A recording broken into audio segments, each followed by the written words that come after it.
সামনে স্বর্গীয় সৌন্দর্য দেখতে সকলেই চান। আর এই স্বর্গীয় সৌন্দর্যের খোঁজে ভ্রমণ পিপাসুরা পৌঁছে যান পাহাড়ে।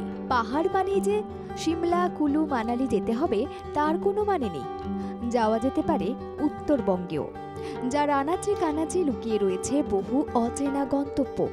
আর সেই নির্জন নিরিবিলি অজানা গন্তব্যের মধ্যে সবার প্রথমে মাথায় আসে কোলবংয়ের নাম। দার্জিলিংয়ের খুব কাছেই রয়েছে এই পাহাড়ি গন্তব্য। এই ছোট্ট পাহাড়ি ঠিকানার সৌন্দর্য অপরিসীম।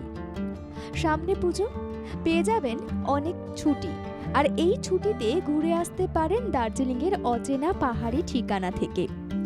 জানেন কি, কোলবংয়ে প্রাকৃতিক সৌন্দর্য দেখার পাশাপাশি আপনি চাইলে সাঁতারও কাটতে পারবেন প্রকৃতির মাঝে।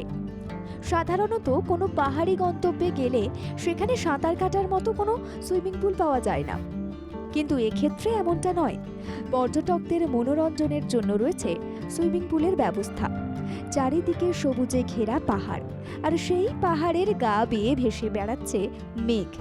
অনেকেই আছেন যারা কোলাহল পছন্দ করেন না, তাদের কাছে এই কোলবং হতে পারে সেরা জায়গা। পাহাড়ের সঙ্গে চারিদিকে তাকালে দেখতে পাওয়া যায় ঘন পাইন বন। পাহাড়ের অলি গলি রাস্তা ধরে হেঁটে বেড়াতে বড়ই ভালো লাগবে আপনার।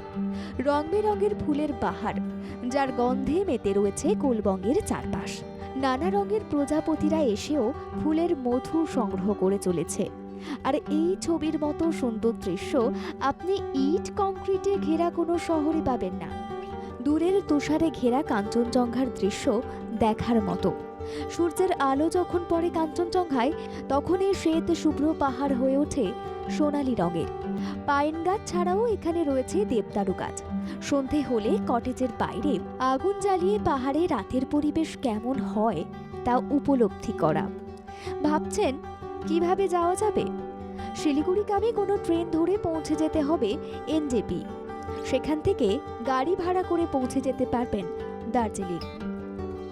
ব্যুরো রিপোর্ট, বাংলা জাগো।